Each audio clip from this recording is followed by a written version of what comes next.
कितने बच्चों को आपने ये दिया है सर? कितने बच्चों को में सर्कुलेट हुआ सर? सर कितने लोगों को आपने दिया है सर? कुछ बताएंगे सर? कुछ आपको लगता है कि आपने बच्चों के भविष्य को बर्बाद किया? नीट पेपर लीक मामले की जांच कर रही सीबीआई की टीम ने लातूर के फेमस टीचर और कोचिंग का साम्राज्य खड़ा करने वाले शिवराज मोटगांवकर को कई घंटों की पूछताछ के बाद गिरफ्तार कर लिया गया। नीट पेपर लीक मामले में यह 10वीं गिरफ्तारी मानी जा रही है।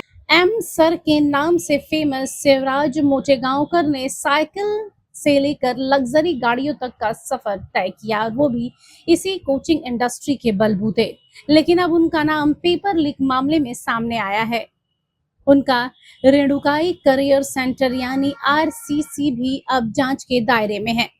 लातूर में आरसीसी क्लासेस के फाउंडर शिवराज मोटेगांवकर की गिरफ्तारी से कोचिंग इंडस्ट्री के लोगों पर गहरा धक्का तो पहुंचा है और डर का माहौल भी है, क्योंकि हर किसी के लिए इस बात पर यकीन कर पाना मुश्किल हो रहा है कि क्या एक कोचिंग करने वाला व्यक्ति भी जो साइकिल से शुरुआत करके गाड़ियों तक पहुंचा है, वो ट्यूशन पढ़ाने को लेकर इतना लापरवाह और ऐसा साजिश कैसे रख सकता है।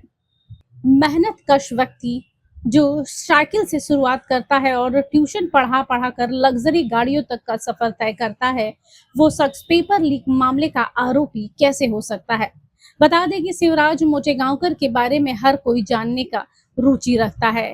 उनकी गिरफ्तारी की वजह से नीट पेपर लीक मामले में उनका नाम आया है। हाल ही में एक वायरल वीडियो सामने आया है जिसमें मोटेगांवकर स्टूडेंट से पूछ रहे हैं कि आरसीसी के मॉक टेस्ट के कितने सवाल असली नीट पेपर में आए थे। स्टूडेंट ने जवाब दिया उनमें से अधिकतर नीट पेपर में आए थे।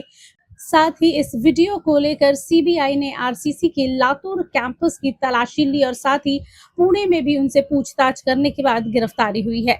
सीबीआई का आरोप है कि मोटेगांवकर ने नेशनल टेस्टिंग एजेंसी यानी एनटीए से जुड़े दूसरे आरोपियों और सरकारी कर्मचारियों के साथ मिलकर लीक हुए क्वेश्चंस पेपर और आंसर शीट की कॉपी कई लोगों तक पहुंचाई है, जिसमें विवेक पाटिल और दूसरे लोग शामिल हैं। मोटेगांवकर पर यह भी आरोप है कि उन्होंने दूसरे आरोपियों के साथ मिलकर एग्जाम से पहले नीट यूजी 2026 के क्वेश्चन पेपर और आंसर लिए थे। शिवराज पर आरोप है कि उन्होंने नीट एग्जाम के बाद लीक हुए क्वेश्चन पेपर नष्ट कर दिए थे। उन पर भारतीय न्याय संहिता, प्रिवेंशन ऑफ करप्शन एक्ट और पब्लिक एग्जामिनेशन एक्ट 2024 की कई धाराओं के तहत मामला दर्ज किया जाएगा। लातूर से ही पढ़ाई कराने वाले शिवराज मोटेगांवकर का जन्म एक किसान परिवार में हुआ था।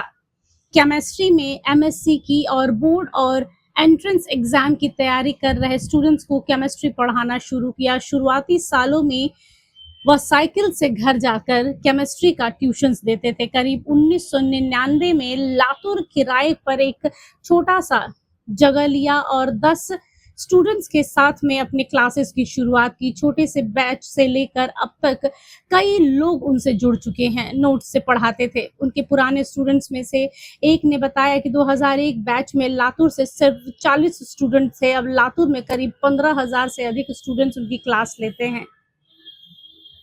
देखिए, इतनी कामयाबी के बावजूद भी इस तरीके से नाम आना कई सवाल खड़े कर रहा है। साथ ही शिक्षा संस्थानों पर भी सवाल उठने लगे हैं। Bureau report, HNN news.